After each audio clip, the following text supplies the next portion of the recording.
Hi all, അസ്സലാമു അലൈക്കും. Welcome back to my channel. അപ്പോൾ ഇന്നത്തെ റെസിപ്പി ഒരു അടിപൊളി മസാല ദോശയുടെ റെസിപ്പിയാണ് കേട്ടോ. നല്ല ടേസ്റ്റി ആയിട്ടും നല്ല ക്രിസ്പി ആയിട്ടും നമുക്ക് വീട്ടിൽ തന്നെ തയ്യാറാക്കി എടുക്കാൻ പറ്റും. അപ്പോൾ നമുക്കിതെങ്ങനെ തയ്യാറാക്കാൻ നോക്കാം. ഞാനിവിടെ 1 കപ്പ് ഉഴുന്നും 2 കപ്പ് പച്ചരിയും എടുത്തിട്ടുണ്ട്. പിന്നെ അതിലേക്ക് 1 ടീസ്പൂണ് ഉലുവ കൂടി ചേർത്ത് കൊടുക്കാം. ഉലുവ കൂടിപ്പോരുത്, 1.5 ടീസ്പൂണ് വരെ മാത്രമേ ചേർത്ത് കൊടുക്കാൻ പാടുള്ളൂ കേട്ടോ. അതെല്ലാം കൂടി നല്ലപോലെ ഒന്ന് മിക്സ് ചെയ്തിട്ട് നല്ലപോലെ ഒന്ന് വാഷ് ചെയ്തെടുക്കാം. എന്നിട്ട് ഇതുപോലെ വെള്ളം ഒഴിച്ചിട്ട് സോക്ക് ചെയ്യാൻ വേണ്ടി വെക്കാം. 4-5 മണിക്കൂറെങ്കിലും ഒന്ന് സോക്ക് ചെയ്ത് വെക്കണം.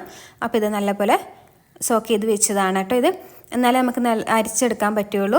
അപ്പോൾ ഇതാ അതിൻ്റെ വെള്ളമൊക്കെ കളഞ്ഞിട്ട് അതിലേക്ക് ചോറ് ഇട്ട് കൊടുക്കാം. 1 കപ്പ് ചോറാണ് കേട്ടോ ഇട്ട് കൊടുക്കേണ്ടത്. അതെല്ലാം കൂടി നല്ലപോലെ ഒന്ന് മിക്സ് ചെയ്യുക. എന്നിട്ട് ഒരു മിക്സിയുടെ ജാറിലിട്ടിട്ട് വെള്ളം ഒഴിച്ചിട്ട് അരിച്ചെടുക്കാം. അപ്പോൾ ഇതിപ്പോൾ വലിയ ജാറായതുകൊണ്ട് ഞാൻ 2 തവണയായിട്ടാണ് കേട്ടോ ഇട്ടടിക്കുന്നത്. നിങ്ങളുടെ ചെറിയ ജാറാണെങ്കിൽ ഒരു 3-4 തവണ ഇട്ട് അടിച്ചാലും മതി.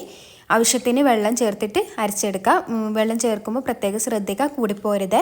വേണമെന്നുണ്ടെങ്കിൽ നമുക്ക് ലാസ്റ്റ് ചേർത്ത് കൊടുത്താൽ മതി. അപ്പോൾ 2 പകുതിയായിട്ട് നല്ലപോലെ ഫൈനാക്കി അരച്ചെടുത്തിട്ടുണ്ട്. ഇത് ബാക്കി അതുപോലെ തന്നെ അരച്ചെടുക്കാം. അപ്പോൾ ഇതിന് ആവശ്യമായിട്ട് 2.5 കപ്പ് വെള്ളമാണ് കേട്ടോ ചേർത്ത് കൊടുത്തിട്ടുള്ളത്. 2.5 കപ്പ് ഒരു 1-2 ടേബിൾ സ്പൂൺ അധികം ഉണ്ടാവും. അത്രയും വെള്ളം മതി. ഇപ്പോൾ തിക്കാക്കിയിട്ട് അരച്ചെടുത്താൽ മതി. പിറ്റേന്ന് നമ്മൾ ഉപ്പ് ചേർക്കുമല്ലോ, അപ്പോൾ ആവശ്യത്തിന് വെള്ളം വേണമെന്നുണ്ടെങ്കിൽ ചേർത്ത് കൊടുക്കാം. ആദ്യം തന്നെ ലൂസാക്കി എടുക്കണ്ട. ഇതെന്തായാലും പിറ്റേന്ന് വരെ വെക്കണമല്ലോ, അപ്പോൾ അതിന് ശേഷം വെള്ളം ഒഴിച്ചാലും മതി കേട്ടോ. നല്ല തിക്കാക്കിയിട്ട് അരച്ചെടുക്കാം. എന്നിട്ട് ഇതുപോലെ കൈ വെച്ചിട്ട് നല്ലപോലെ ഒന്ന് മിക്സ് ചെയ്ത് കൊടുക്കാം. കൈ വെച്ചിട്ട് ചെയ്യുമ്പോൾ നല്ലപോലെ പുളിച്ച് കിട്ടും കേട്ടോ. അപ്പോൾ ഇതുപോലെ കൈ വെച്ചിട്ട് നല്ലപോലെ മിക്സ് ചെയ്തതിന് ശേഷം അടച്ചു വെക്കുക. എന്നിട്ട് ഒരു 12-14 മണിക്കൂർ വരെ ഒന്ന് റെസ്റ്റ് ചെയ്യാൻ വേണ്ടി മാറ്റി വെക്കാം. പുറത്ത് തന്നെ വെച്ചാൽ മതി കേട്ടോ, ഫ്രിഡ്ജിലൊന്നും വെക്കണ്ട. പിന്നെ അതിൻ്റെ മസാല തയ്യാറാക്കി എടുക്കാൻ ഞാനിവിടെ 4 ഉരുളക്കിഴങ്ങ് എടുത്തിട്ടുണ്ട്. പിന്നെ ഒരു 2 ക്യാരറ്റും എടുത്തിട്ടുണ്ട്. അതൊക്കെ ഒന്നിച്ച് തന്നെ ഇട്ട് കൊടുക്കാം കേട്ടോ. പിന്നെ ഒരു 1/2 തക്കാളിയും 1 മീഡിയം സൈസ് സവാളയും കട്ട് ചെയ്ത് ഇട്ട് കൊടുക്കാം. പിന്നെ അതിലേക്ക് ഒരു 3-4 പച്ചമുളകും 1 ചെറിയ വെളുത്തുള്ളി ഫുള്ളായിട്ടും ഒരു ചെറിയ പീസ് ഇഞ്ചിയും ആവശ്യത്തിന് മഞ്ഞൾപ്പൊടിയും ആവശ്യത്തിന് വെള്ളവും ആവശ്യത്തിന് ഉപ്പും ഇട്ട് കൊടുക്കാം. എന്നിട്ട് നല്ലപോലെ ഒന്ന് മിക്സ് ചെയ്തതിന് ശേഷം അടച്ചു വെച്ചിട്ട് കുക്ക് ചെയ്യാം. ഒരു 3 വിസിൽ വരുന്നത് വരെ വെക്കാട്ടോ. അപ്പോൾ നല്ലപോലെ ഉരുളക്കിഴങ്ങൊക്കെ നല്ലപോലെ വെന്ത് കിട്ടാൻ 3 വിസിൽ വരുന്നവരെ വെക്കാം.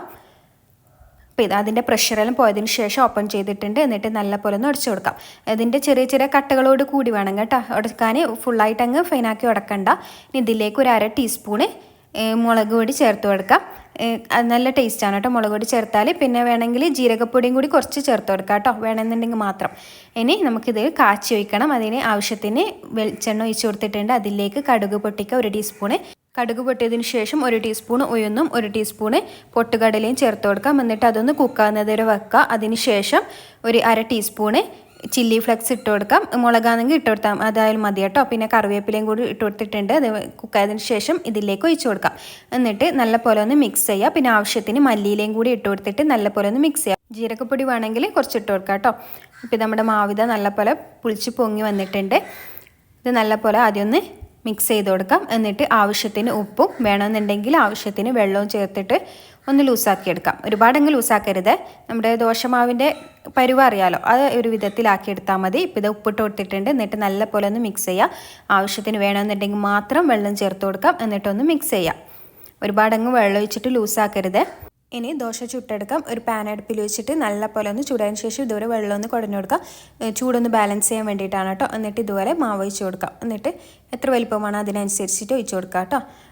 അത് ഒഴിച്ചതിന് ശേഷം മുകൾ ഭാഗം ഒന്ന് കുക്കായി വരുമ്പോൾ ഇതുപോലെ ഗീ ഒന്ന് ചേർത്ത് കൊടുക്കാം. ഗീ ചേർത്താൽ നല്ലപോലെ ഫ്രൈ ആയി കിട്ടുകയും ചെയ്യും.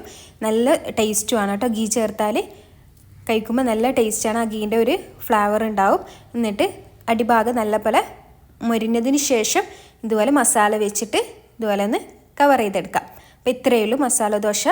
അപ്പോൾ അതിൻ്റെ ചട്നിയും തയ്യാറാക്കിയിട്ടുണ്ട്. നല്ല ടേസ്റ്റി ആയിട്ടുള്ള നല്ല ക്രിസ്പി ആയിട്ടുള്ള റെസിപ്പിയാണ്. ചൂടോടുകൂടി തന്നെ കഴിക്കാൻ ശ്രദ്ധിക്കുക.